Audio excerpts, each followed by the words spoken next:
Bienvenido nuevamente a otro programa de Tinto y Verso. Nuevamente acá en Mola, que nos presta sus dependencias maravillosas con un rico vinito, ¿cierto? Y dentro de estas papitas, no, esto es otra cosa, ¿eh? Salimos de la papa brava, así que extraordinario, ¿eh? Un aplauso para la administradora. Se ha portado un 7 con nosotros. Bueno, hoy día, queridos amigos, tengo un invitado especial. Él es una persona que conocí cuando hacía clases en la Universidad Católica y dejó huella en el mundo del teatro, que va a ser un tema del tema que vamos a hablar hoy. Él es don Manuel Loyola Faúndez, actor profesional, magíster en dirección teatral de la Universidad de Chile, que menos, amigo, máster en creación escénica, Escuela Internacional del Gesto en España, docente universitario y director de teatro del Oráculo. Vamos a hablar de eso. Ha dirigido más de 25 espectáculos en gran formato en Chile y el extranjero. Su trabajo escénico lo ha llevado a perfeccionamientos y festivales internacionales como Bolivia, Argentina, Brasil, Colombia, Ecuador, España, Irlanda, Inglaterra y la gran India. Querido amigo, bienvenido, Manuel. Muchas gracias por estar aquí. Gracias, Marco, por invitarme. Estoy contento y también expectante por la conversación, por el palabreo que podemos hacer acá entre los dos. Bueno, entonces hagamos un saludo para eso, para iniciar con Tinto y Verso. Con Tinto y Verso. Aquí se viene el verso, amigos. Empecemos por preguntar teatro y Concepción. ¿Cómo está el teatro en Concepción, amigo, desde tu perspectiva? ¿Cómo la ves? Yo creo que yo no tengo... A veces es muy difícil, afortunadamente es difícil dar cuenta del teatro en Concepción porque el teatro en Concepción se ha diversificado y se ha ampliado bastante. Yeah. Quizás hace 15 o 20 años atrás era más fácil hablar del teatro en Concepción porque el espacio era un poco más reducido. Yeah. Pero ahora se han sumado muchas y muchos profesionales que se han formado acá en Concepción, que se han formado fuera de la ciudad y que han regresado a su ciudad, o algunos extranjeros que han decidido radicarse, concepcionarse acá. Entonces eso hace que el panorama sea mucho más amplio y uno que está dentro de ese panorama a veces también se pierde, y eso es bonito porque implica que también hay un desarrollo, un crecimiento importante en el área teatral de la ciudad. Así es. Oye, ¿sabes tú que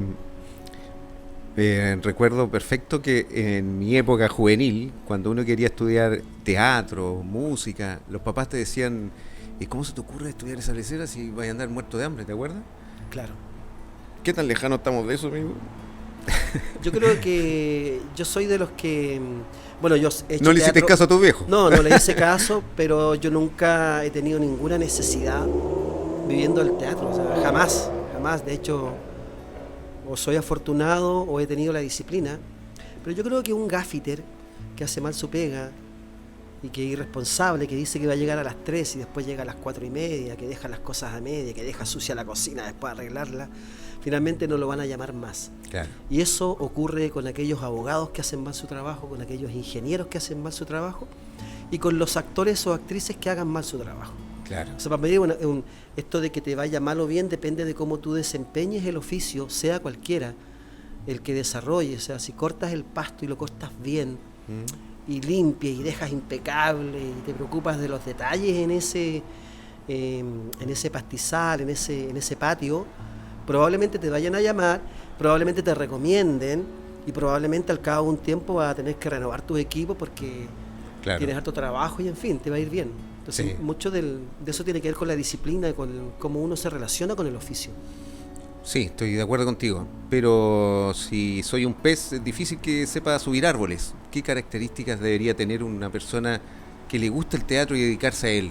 ¿Tiene que tener cierta aptitud, cierto talento, alguna habilidad, algo que lo haga más allá de la pasión, ¿cierto? Claro. Hay un malo para la pelota que son apasionados. Claro. ¿Ah? Bueno, como en muchas cosas, o como en el fútbol, hay que tener 5% de talento y 95% de trabajo. O sea, en general el teatro está hecho para las personas comunes y corrientes. Yo diría que es una mala imagen esto de que el teatro es para ciertas personas que tienen especiales características, Ya. porque en general todas las características que requiere la escena teatral se desarrollan, se van esculpiendo, se van entrenando en el proceso de formación. Totalmente. Así que Oye, Manuel, ya, estando ya en el teatro, para quienes les gusta y ya están en eso, ¿sientes tú que el personaje que te toca hacer o te toca interpretar te está enseñando algo? ¿Hay algo de eso en este de la sincronía, en el mundo de la sincronía? ¿Algo te está enseñando el personaje que te toca? yo creo que hay disciplina, las disciplinas artísticas y las disciplinas humanísticas tienden a ser disciplinas que en el proceso de hacer te enseñan. Ok. Y también las ciencias, diría yo, que en el proceso de investigar o en el proceso de experimentar, tú vas descubriendo cosas que van más allá de lo que descubres. En el caso de, como tú lo planteas, cuando uno interpreta un personaje en el mundo del teatro dramático, porque hay muchos tipos de teatro, Después vamos a hablar de todo pero eso. en el mundo del teatro dramático, donde tú interpretas un rol, intentas crear una ficción y construir un personaje en ese mundo, generalmente uno aprende al intentar ponerse en el lugar de otro, aprendes cómo viven la vida otras personas desde otro lugar, desde otra perspectiva, desde otros intereses, desde otra cosmovisión, desde otras emociones, desde otras pasiones. Y eso es un aprendizaje enorme. El teatro es un camino de aprendizaje, es un camino de descubrimiento de aprendizaje. Y aun cuando tengas que hacer al malvado más terrible de la dramaturgia teatral occidental, Otelo, no sé, pienso en Otelo, vas a aprender que los celos son terribles y que hay que estar lejos de los celos. Y eso te enseña. Claro. Pero hay que estar preparado para eso, porque imagínate, hay personajes que pueden consumir al actor. ¿Suele suceder? No. Yo creo que eso no? es un mito. ¿Es un mito? Ya. Es un mito. Yo creo que hay varios mitos. Lo que pasa es que todas las disciplinas tienen que tener mitos, porque si no son fomes. Son fome. Claro, Ya. son muy fomes. Y claro, hay algunas historias, qué sé yo, de Marlon Brando, de Klaus Kinski, actores que en algún momento la frontera entre la persona y el personaje se puso difusa, y la verdad es que tiene que ver más con la psicopatía de ellos que con el teatro. Ya, O sea, si a ti te pasa eso es porque tú no entiendes que esto es un juego. El teatro es un juego y tú siempre entiendes que estás jugando. ya. Por lo tanto, si tienes que besar a tu compañera, no te vas a enamorar. Si tienes que empujar a tu compañero, no lo vas a lanzar contra la pared. O sea, siempre es un juego. Y tú aprendes a jugar y hay técnicas para aprender a jugar. Ya. Lo otro es un poquito, es un mito. Ya. Bueno, a lo mejor me pongo muy romántico con la pregunta, pero como lo veo desde la perspectiva terapéutica, cuando uno actúa algo, el inconsciente no sabe que es mentira. O sea, mi cerebro sí, mi cabeza, estoy en una escena, estoy con compañeros, con mis amigos, ¿cierto? Pero me toca trabajar una emoción que a lo mejor no estoy trabajada en mí, a ese tipo de consumo me refiero. Se puede Sí, exaltar. Claro, es interesante lo que tú dices, como involucrando el inconsciente. En general, el teatro dramático, ¿Ya? el teatro de texto, las historias dramáticas, Shakespeare, Jorge Díaz y los grandes dramaturgos europeos, norteamericanos, españoles, chilenos, colombianos, ese tipo de teatro que está basado en el texto tiende a trabajarse básicamente desde el mundo consciente. Son interpretaciones racionales. ¿Sí? Hay campos del teatro, el teatro físico, el teatro sensorial, el teatro... ¿El psicoteatro? ¿Puede ser? El psicoteatro, el posteatro, que se llama Ya. también, donde tú trabajas desde el inconsciente, pero tú no interpretas, tú eres. ¿Cómo No se hay ve? interpretación. O sea, tú te pones en escena. ¿Ya? Tú pones tu sombra, como diría Jung, tu sombra la expones en escena. No un personaje, sino el intérprete. Ah, Y en el otro teatro donde tú generas y creas un personaje, generalmente se hace con la herramienta consciente y con técnicas conscientes. De hecho, la técnica más famosa se llama psicotécnica, que es de Yeah. Stanislavski, y que Stranger la llevó a Estados Unidos y creó el Actor Studio y todo esto, que es muy famoso. Es una técnica de interpretación consciente, wow. donde va paso a paso preparando al actor para ponerse a jugar un rol y a interpretarlo, pero es plenamente consciente. Ya. Ahora, cuando tú interpretas desde el campo inconsciente, no hay una técnica dramática que enseñe a una persona a interpretar desde el inconsciente. En otros tipos de teatro sí. ¿Cuáles son esos otros tipos de teatro? El teatro oriental, ¿Ya? el teatro ritual latinoamericano, el teatro ritual precolombino, el teatro africano, todo, en general, el 90% del teatro del mundo. Lo que pasa es que, a ver, ¿cómo te lo digo para que no te defraudes, querido Marco? No, va a ser muy difícil. Pero lo que pasa es que también nos han tenido un poquito engañados con esto del teatro, ¿no? Acláranos, ilumínanos. No, es como que tenemos el pensamiento colonizado, ¿Ya? porque pensamos que el teatro nació en Grecia, por ejemplo, que es una gran mentira. Sí. ¿Ya? Y que ¿Y dónde nació? nació en todas partes simultáneamente. O sea, donde hay seres humanos y colectividades y culturas humanas que trabajaron el ritual y fueron después generando la entretención del ritual. Partieron de un ritual serio, que era muy vital para las comunidades, y después fueron transformándolo en un artefacto para educar a sus niños respecto al ritual o para entretenerse. Fueron creando el teatro. Y el teatro aparece en todas partes, de muchas maneras. Y hay un teatro egipcio antes del griego, enorme. Hay un teatro indio antes del griego. Antes de que Aristóteles escribiera la poética, el 354 antes de Cristo, 500, 600 años antes había escrito el Natya Sastra, el texto sagrado de las artes escénicas de India. Entonces, nosotros como cultura europea tendemos a creer que todo nació en Grecia. Entonces, nuestros textos escolares, ¿cierto? Hoy día hubo prueba de octavo básico de CINCE y probablemente preguntaban ¿en qué lugar nació el teatro? Grecia. Atenas. ¿En qué lugar nació la filosofía? Grecia. ¿En qué lugar nació la matemática? Claro.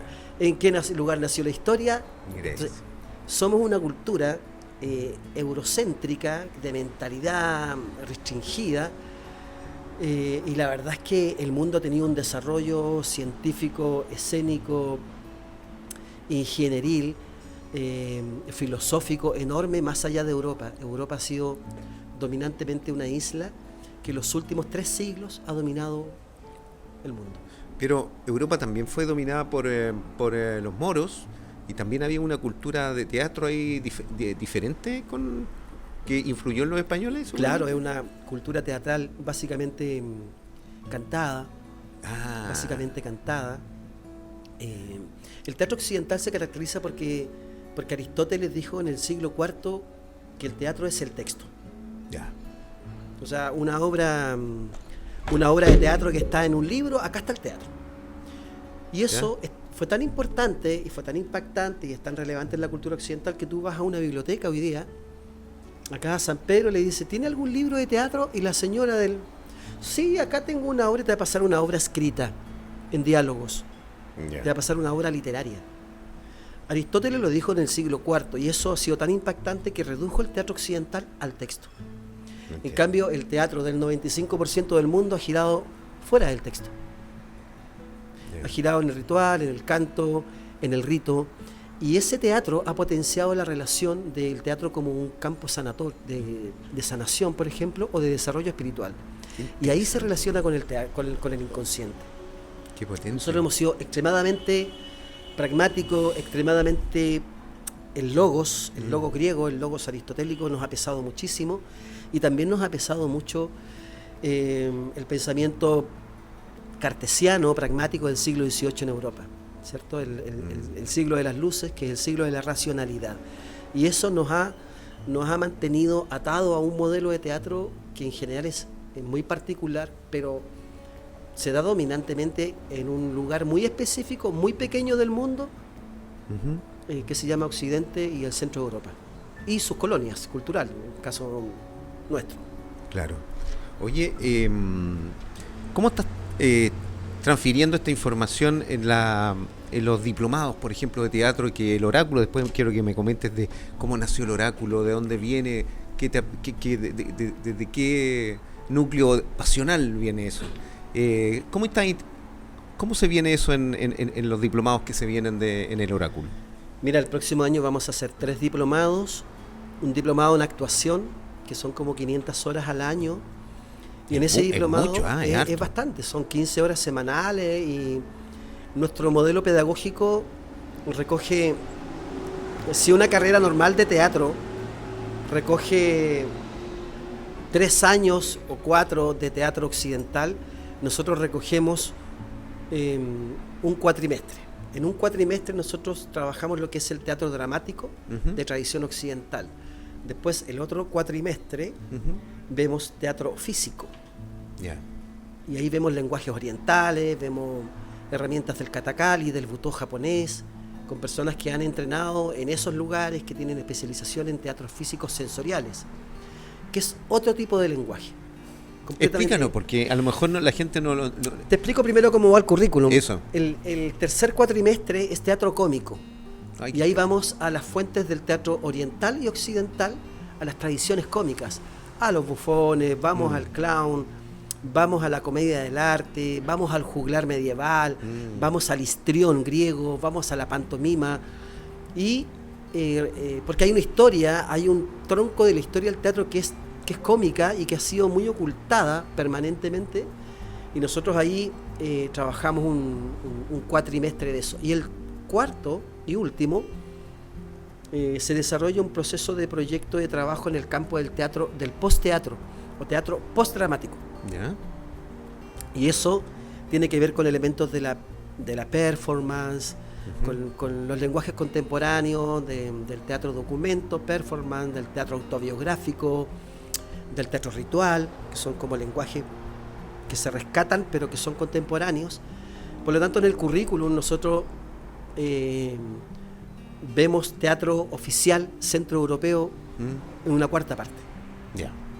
Y con eso plasmamos en el currículum todo lo que te comento de este enorme campo teatral que hay, enorme, que creo que la sociedad recién lo está descubriendo, y a medida que lo vaya descubriendo más, las empresas se van a abrir más a esto, el Estado, la educación se va a abrir mucho más a esto. Cuando dijiste empresas se pueden abrir más, ¿a qué te refieres con eso?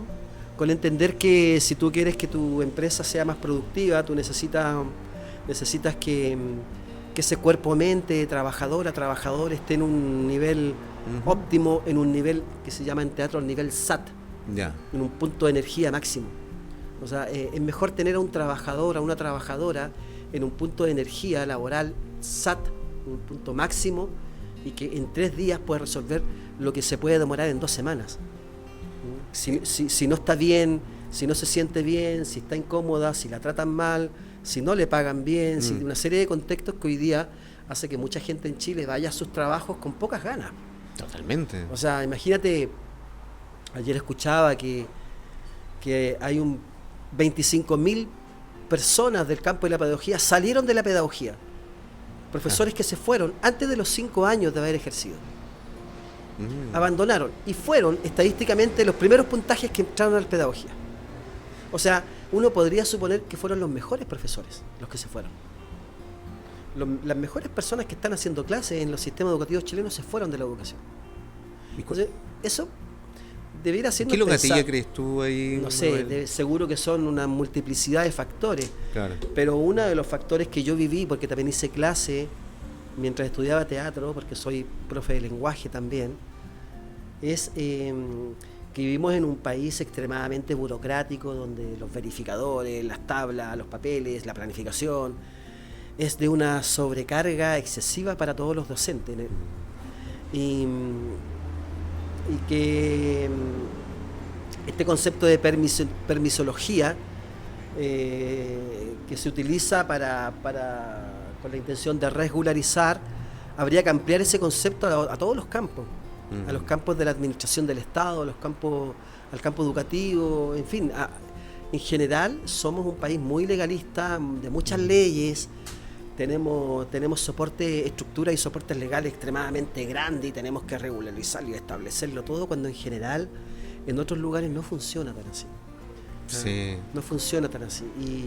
Y eso hace que mucha energía se fugue, se gaste en labores que no son pedagógicas. Me hiciste acordarme de algo que vi en la red, no me acuerdo el nombre de él, pero conocido en televisión que relacionado con el arte, que hablaba que aquí en Chile no nos permiten ser creativos por ley. O sea, tú vas, un ejemplo es que tú vas a, qué sé yo, Perú, Brasil, y estás comiendo y te ponías a bailar después porque hay un músico poniendo música, pero aquí tú no, si no tienes no puedes poner música aquí si no tienes tú la patente indicada, si no te pasan un parte. O sea, tienes que llegar, comer e irte. No puedes disfrutar, no puedes desarrollar tu parte creativa. Y ahí te llevo a la siguiente pregunta. Cuando hablaste de este concepto SAT, SAT. SAT. ¿Está asociado a la creatividad de eso? Si estamos asociados. Claro. Sí, y el teatro hace que este trabajador, ¿cierto?, active ese sentido de creatividad que está atrofiado. Claro. ¿Sí? ¿Cuáles son las herramientas que se ocupa ahí en el teatro para eso? Porque no es menor. Hay un montón de herramientas que provienen de las tradiciones orientales, de las tradiciones meditativas, de los entrenamientos de los artistas orientales, y tiene que ver con que en general la interpretación occidental está orientada a interpretar desde el yo. ¿Ya? O sea, tú ves a un personaje de Pancho Reyes y tú ves que es Pancho Reyes. Claro. Ese occidente, tú ves al maestro Noguera interpretando un papel y tú dices que bien lo hace, pero es él. Pero está él. En los teatros orientales, por ejemplo, tú no sabes quién está detrás de ese personaje. Tú sabes que a lo mejor es tu papá que está interpretando ese personaje, pero no lo ves, porque tiene máscaras, tiene un maquillaje. Sí. En el fondo, la individualidad se presta para un servicio mayor que es el personaje. Entiendo. No el personaje se presta para tu yo, para tu ego, como ocurre en Occidente. Nosotros tenemos invertido ese rol.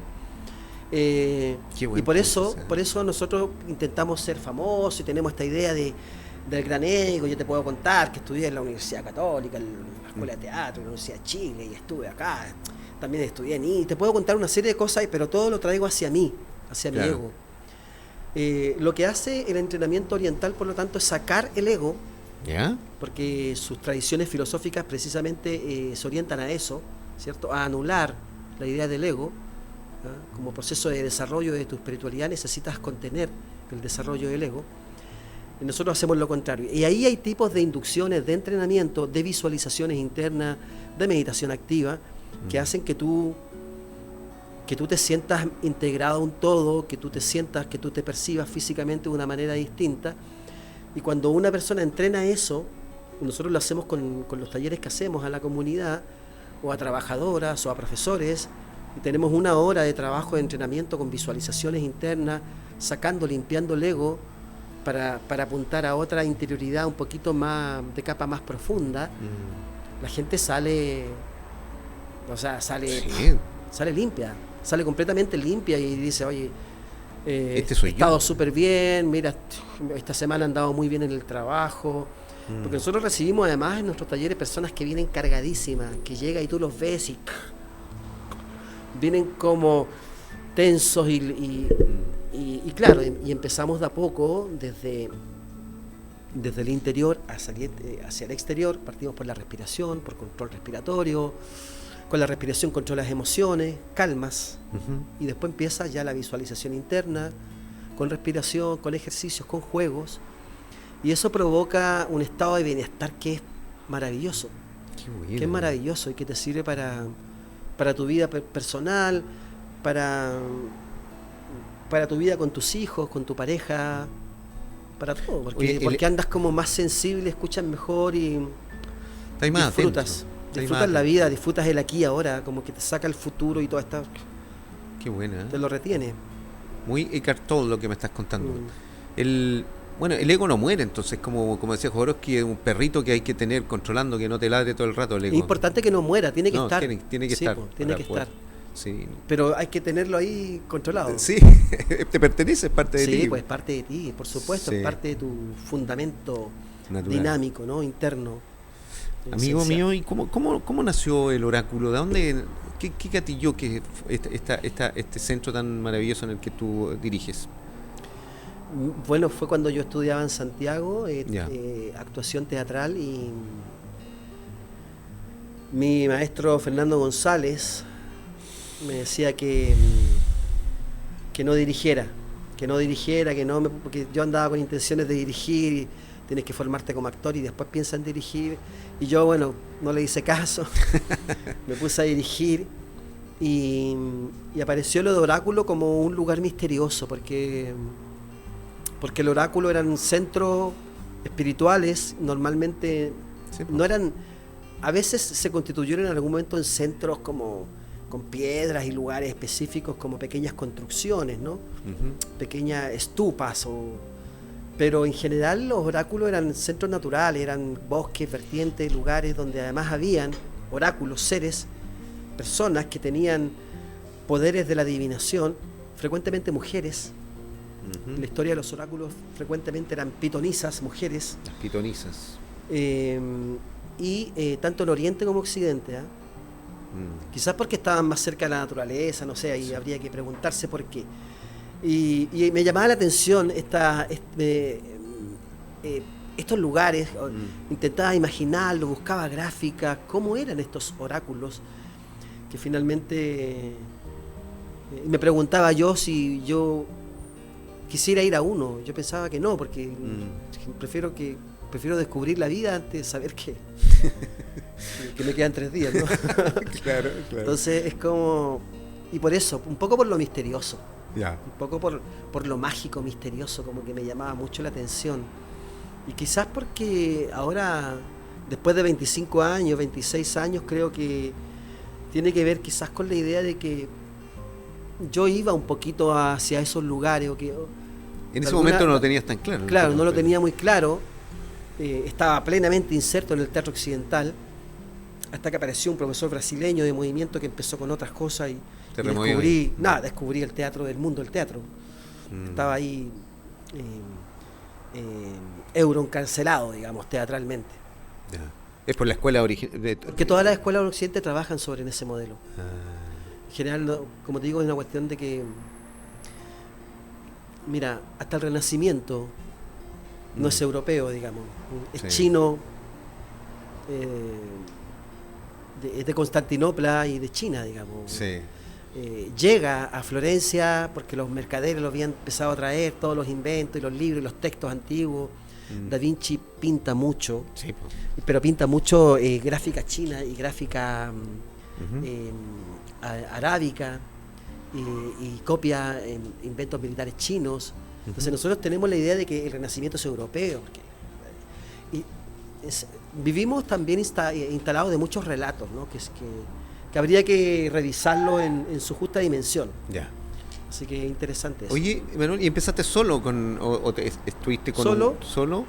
con un equipo y Estuve con un equipo de la escuela de teatro, pero ya. que era... ¿Y siempre ubicado en el mismo lugar? Ahí No, yo empecé en Santiago con la idea de Oráculo. Ah, ya. Entonces, hicimos 2 trabajos, venimos a Concepción, una oportunidad con un montaje, y después cuando regresé a Concepción en el 2000, ahí ya fundé la compañía oficialmente, con varios compañeros y compañeras y con mi actual pareja, Ya. Magdalena Varas. ¿Qué es parte del equipo? Que es parte del equipo. Está ahí en la y página. es parte esencial. ¿Podríamos decir que el teatro ha sido un gran amor en tu vida? Sí, o sea, el teatro ha sido todo de alguna manera. Pues yo era un chico travieso, malas pulgas, Ya. hasta que vi teatro. O sea, me tocó la suerte de ir al Teatro Concepción una oportunidad a los 13, 14 años, y mientras peluceaba en el balcón, Sí. echaba la talla y había algo ahí en el escenario que no sabía qué. Nunca lo tomé en cuenta. Y mosqueaba a mis compañeros y compañeras nomás, hasta que giré la cabeza y miré. ¿Y quedaste pegado? De haber sido a los 20 minutos de haber empezado la obra. Ya. Dejé de payasear y de repente giré la cabeza y Te sedujo. era Se estalló. una locura lo que estaba ahí. Yo jamás dije, ¿esto qué es? ¿Y te acuerdas qué era? Sí. Sí. Y mi corazón empezó así. Había una actriz que se llamaba Miriam Palacios, una maravillosa actriz chilena, la Me Miriam suena Palacios. mucho. Sí, hizo mucha telenovela, mucho cine chileno. Ya. Y estaba Miriam en en una escena sola, haciendo de una bruja, de una meica chilota, en una obra que se llama Chiloé, Cielos Cubiertos, que dirigía Fernando González, que estaba ahí dirigiendo, mi maestro igual. Y estaba ella con su cuerpo y diciendo unas maldiciones, pero una actriz con una energía, con una... Que la vibración, que yo estaba a 80, 90 metros del escenario, imagínate, el balcón del Teatro Concepción, 100 metros fácil. Con las barreras de la edad encima. Y la energía me entró y... Wow. Y dije, yo quiero estar ahí. Yo quiero hacer eso. Era magia pura. Magia pura. Entonces también la vida está llena de giros, de cuestiones que no están planificadas. La vida es más caos que lógica. Y ahí está, pues yo por casualidad tomé un ticket, me fui y entré. Y me cambió la vida. Bueno, ahí está la pasión. Como te digo que hay amores, si fue un amor, está el encanto, la seducción, la pasión. Y dicen que los defectos de tu ser amado te producen ternura. ¿Cuáles han sido los defectos del teatro que te han producido ternura, amigo mío? Tiene que haberte decepcionado alguna vez. Bueno, hay muchas cosas que de lo que estoy más decepcionado de otros y también de mí es que en alguna medida también la forma de enseñar teatro es un poco, yo diría, demasiado bruta. Creo que hemos tenido modelos de enseñanza teatral y en alguna medida yo en mis primeros años también como formador teatral también recurría a esas prácticas que son un poco agresivas, que en pos de la obra y del éxito del trabajo tú te sientes con derecho ahí de repente a gritarle a alguien y esas cosas. Creo que ese tipo de prácticas con las que uno creció y que todavía son prácticas que se dan, creo que esa es una zona del teatro que yo afortunadamente me he ido sanando. Creo que estoy bastante sanado de esas heridas, digamos. Son zonas oscuras y que también significó para muchas personas situaciones de abuso. Situaciones de abuso con chicos, con chicas, y un montón de historias. En mi escuela, un montón de historias de situaciones de abuso, porque se genera esta idea de la idolatría, del culto al artista, que se da mucho en Occidente. Entonces pasa al artista y es una especie de... ahí viene tal cosa, ahí viene, qué sé yo, y el autógrafo, y se da un culto, y ese culto a veces es utilizado también y se dan situaciones oscuras que seguramente se dan en muchas disciplinas, pero en el teatro no debiera suceder, porque trabajas desde otro lugar, trabajas con el ser sensible, trabajas con el cuerpo, trabajas con la imaginación, trabajas con las emociones, trabajas con el corazón. Entonces no debiera suceder. Está súper abierto. Sí. Bueno, ¿tomemos por olvidar? Olvidemos esas zonas oscuras. Bueno, ahora vamos a hablar de nuestros auspiciadores. Gracias a ellos estamos aquí. Vegan Brothers es una cadena local ubicada en Concepción y San Pedro de la Paz. Ofrece hamburguesas premium completamente veganas, con ingredientes de la mejor calidad y con todo el sabor natural que buscas. Por ejemplo, su emblemática Burger Vegan Brothers combina ingredientes con aros de cebolla, queso vegano cheddar, tocino vegano de la casa, palta y brote fresco. Todo aderezado con una salsa de veganesa al pimiento asado. Lo más interesante es que tú puedes elegir el tipo de pan, ajo, orégano, aceituna, tipo sin gluten, etc. El tipo de proteína, seitán, premium, soya, falafel o incluso vegan fried chicken. Y otros ingredientes extra para personalizar tu hamburguesa. ¿Has escuchado de la economía circular de la Ley de Responsabilidad Extendida del Productor, Ley REP? Bueno, en nuestra región existe una planta de tratamiento de hidrocarburo PTH Grupo Ambiental, que le da circularidad a un residuo peligroso como lo es el aceite y lubricante usado, creando en este un combustible alternativo utilizado por grandes empresas de nuestro país. Y no solo eso, PTH cuenta con una planta de valorización de neumáticos fuera de uso en Puerto Varas, PTH División NFU, con la que PTH, desde la región de los lagos, aporta a la economía circular de nuestro país. Disfruta del sabor de verano todo el año con berries congelados del campo a tu hogar, frambuesas, arándanos, frutillas y más. Frescura natural directo a tu mesa. Del Campo a tu Hogar es una empresa familiar creada hace 4 años que tiene el objetivo de abastecer a la región del Biobío con berries de la más alta calidad, producidos y procesados en la región del Biobío. Bueno amigos, continuamos con nuestra entretenida conversación con mi estimado Manuel. Amigo mío, usted que ha trabajado en varios tipos de actuaciones, desde el teatro, el cine, la televisión, te leía también.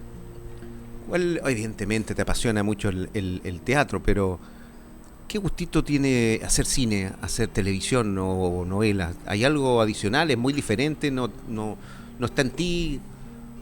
¿Cómo lo ves? El cine siempre es un lugar atractivo, cautivante. He hecho poco cine, he participado en 3 o 4 producciones, pero en general es un lugar cautivante porque es la mecánica, es como el equipo que trabaja, y además cómo se condensa todo lo que tú puedas preparar o no un personaje, todo se condensa en algunos segundos, en algunos minutos, en un cuadro, en una cámara, en una luz. Me parece que también es mágico, es muy mágico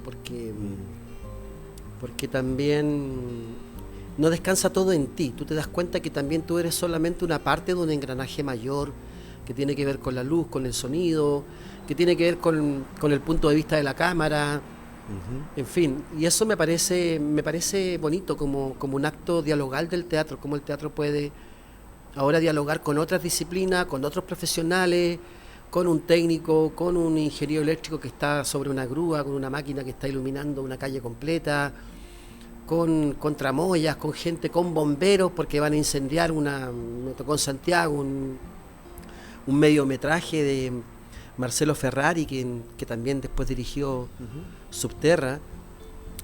Marcelo, allá grabamos El Encierro y terminaba todo con quemar una cabaña grande y se quemó completa. Y tú veías ahí como el riesgo, ¿no? De que se tiene que quemar bien porque no se puede volver a construir y volver a hacer la toma. Y además se quemaba con todo, con explosiones dentro. Pero además tú veías el equipo de bomberos y todos ahí por si algo no sale mal, porque etcétera. Entonces hay mucha gente en torno al acto creativo cinematográfico, que es muy bonito. Sí. Es muy bonito ver a gente corriendo, maquilladoras, vestuaristas, detalles, la gente que trabaja en el diseño ambiente. Es muy hermoso. Eso. Oye, a quienes nos gusta el cine y nos fijamos en los detalles, a propósito de lo que acaba de decir, hay un tema que tiene que ver, que a mí me gusta mucho, son los guiones, esos guiones fascinantes. El escritor que está detrás de todo eso, no por casualidad compran a los autores de libros, le compran sus obras, sí, los derechos para poder hacer el cine. Pero hay guionistas de cine que son verdaderos artistas.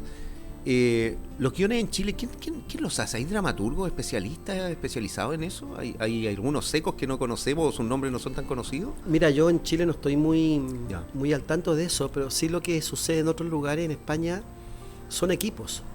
Son equipos que trabajan. No sé, el estudio Tinto y Verso, guión, estudio Tinto y Verso. Y en el estudio podemos ser 4 o 5 personas las que nos juntamos y vamos elaborando el guión de manera conjunta. Se invita a un dramaturgo, se necesita alguien que tenga, necesitamos personajes cómicos, se necesita alguien que tenga escritura cómica, que tenga escritos del área de la comedia. Claro, se invitan y se forman equipos. Y los equipos van creando los guiones. Así también ocurre en las series y en las producciones en general en otros países. Más que un guionista, como era en Chile en general en los años 90 hacia atrás, son equipos de personas, y eso hace que el trabajo se haga con una mayor profundidad, con una mirada un poquito más integral, con puntos de vista, con quiebres distintos. De todas maneras, es mucho mejor trabajar con 6, 7 cerebros que trabajar con uno. Sí, claro. ¿Cuesta hacer cine en Chile o es solo para algunos nomás que tienen que saben cómo conseguirse las lucas. las producciones son muy caras y en general producir una obra de teatro tiene un costo en relación a 1 y el cine tiene costo en relación a 1000. Claro. Entonces es un trabajo muy complejo en el cual todavía la empresa chilena no entra, como en otros países es increíble como ellos entran. Las empresas se ponen. Claro, y además tienen beneficios tributarios, pero acá, aun cuando hayan beneficios tributarios, las empresas, quizás porque son empresas muy ideologizadas en Chile. Claro, tema cultural. Y claro, por tema, yo digo ideológico. Ah. ¿Te fijas? O sea, las empresas debieran tener una perspectiva de negocios. Claro. Y la empresa noruega, la empresa italiana, la empresa española no tiene ningún problema en financiar el cine. Claro. Porque con eso finalmente optimiza la imagen de su empresa. Claro. Y en términos cualitativos y cuantitativos trae beneficios. Pero nosotros en Chile tenemos una empresa que todavía está anclada, y yo diría prisionera, a ciertos paradigmas ideológicos que no le hace bien.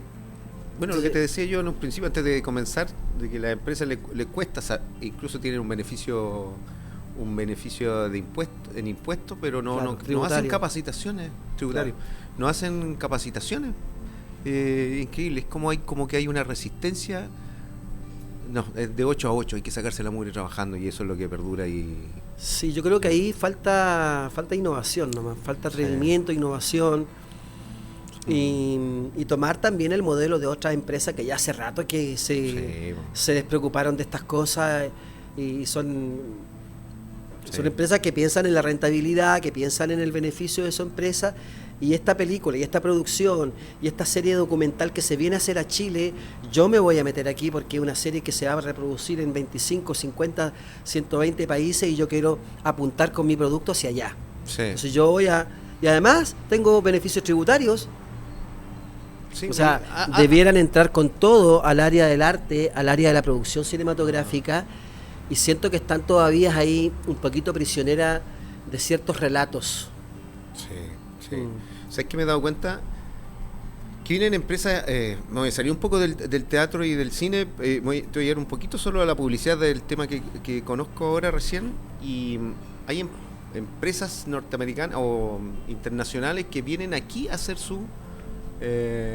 la publicidad. Debe haber algo que los atrae a ellos, o los sindicatos en su país deben ser muy fuertes, valores, pero les sale más barato hacer un comercial aquí que en su propio país. Algo de beneficio tiene que, o mal hecha la ley de nosotros que pueden contratarnos para a nosotros que somos más baratos, quizás, estoy pensando. Bueno, claro, seguramente lo hacen por podemos costo, cortar, ¿no? Esto fome que acabo de decir, lo podemos cortar, y pegamos una foto de Manuel. Saludos, Manuel. Salud, Marco, está muy rico esto. Está bueno, Está muy bueno. Cuando tengamos el auspicio del vinito vamos a decir cuál es. ¿Ya? Bueno, te estaba preguntando, amigo querido, sobre el tema del cine, que me gusta mucho, y de los guionistas. ¿Tienes alguna obra pronto a inaugurar, o pensado, en carpeta, algo? Sí, estamos ahí con algunas ideas. Ya.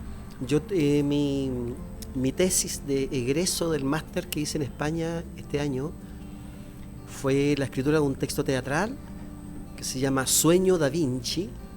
Así que vamos a partir en febrero con los ensayos de Sueño Da Vinci, que está inspirada en la vida del artista florentino y también está inspirada en la vida teatral que tuvo Da Vinci.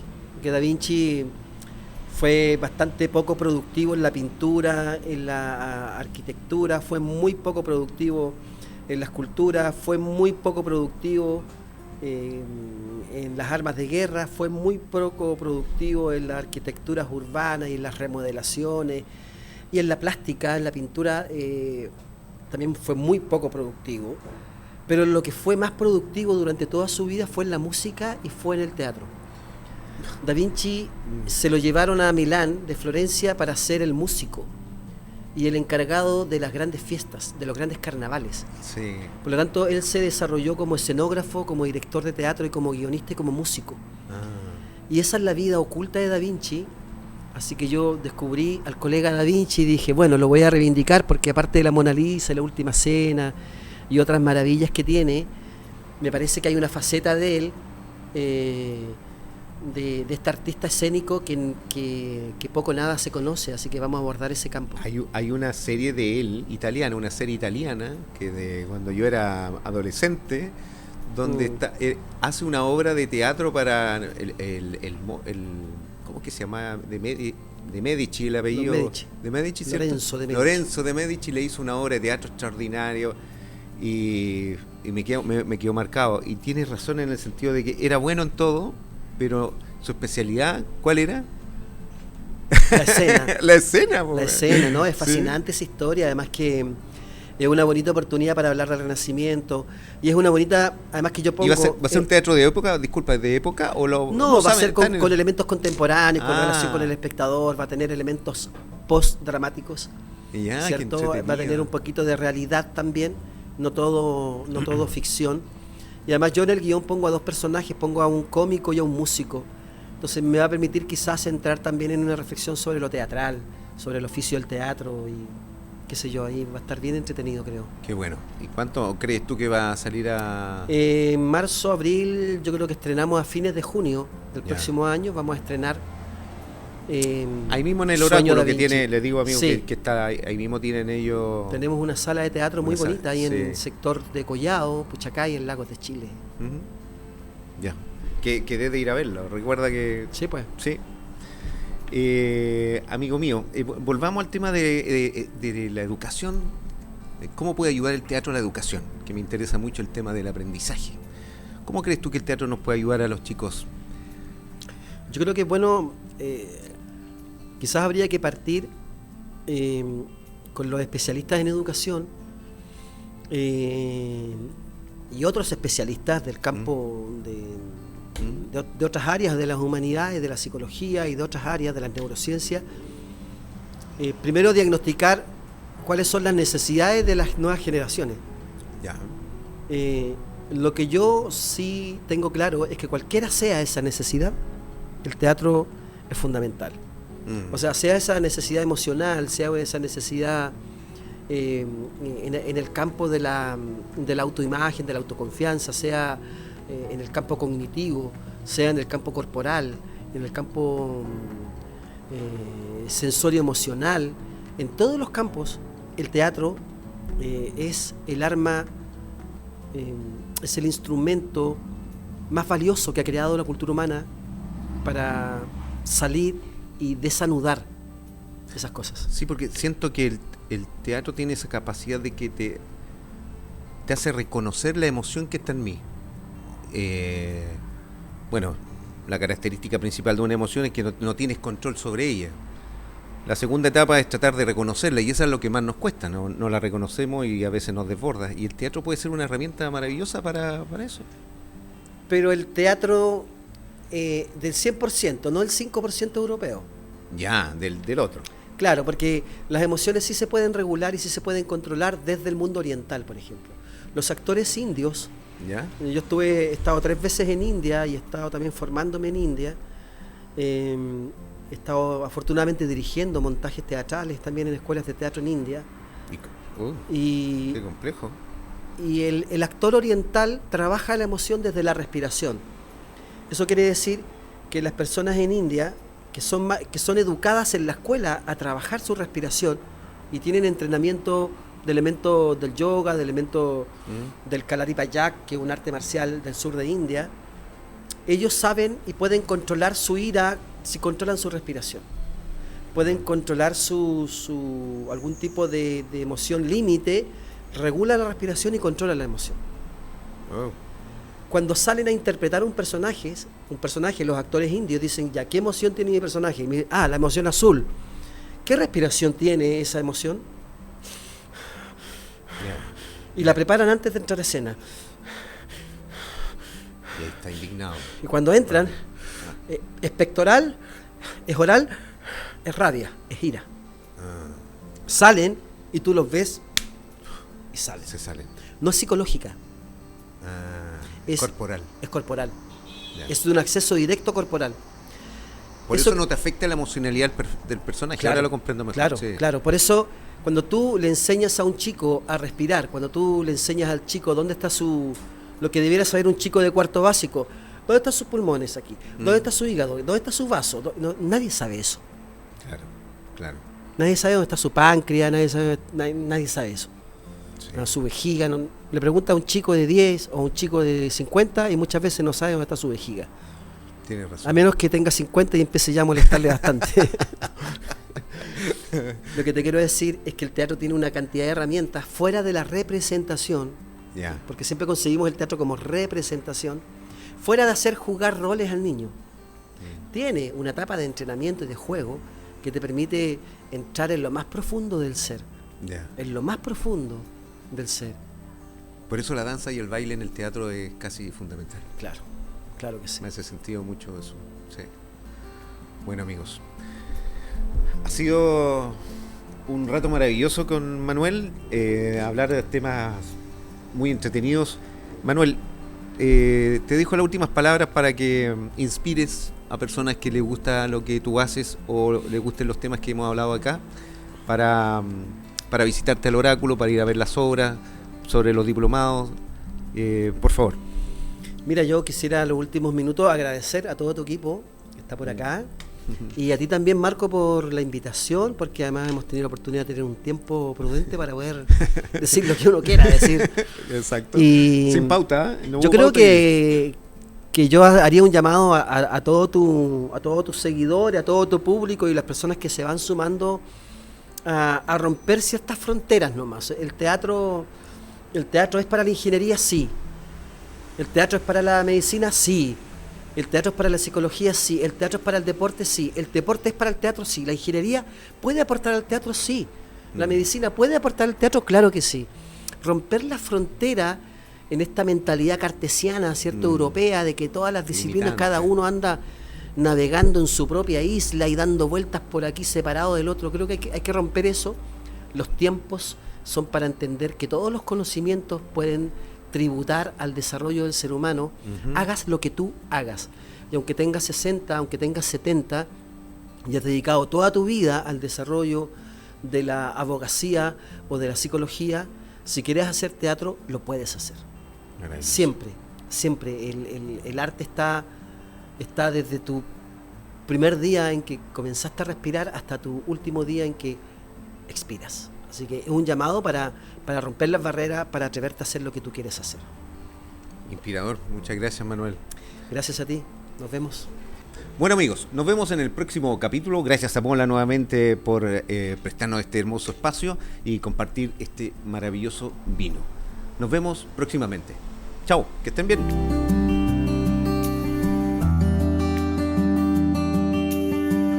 PTH Grupo Ambiental. PTH Grupo Ambiental da circularidad al residuo peligroso como lo es el aceite y lubricante usado, creando con este un combustible alternativo utilizado por grandes empresas de nuestro país. PTH cuenta con una planta de valorización de neumáticos fuera de uso en Puerto Varas, PTH División NFU, con lo que, desde la región de los lagos, aporta a la economía circular de nuestro país. Avenida Portuaria 1101, Parque Industrial Coronel. Vegan Brothers, hamburguesas veganas con sabor y conciencia. Una propuesta chilena que está transformando la forma de ver las burgers 100% vegetales.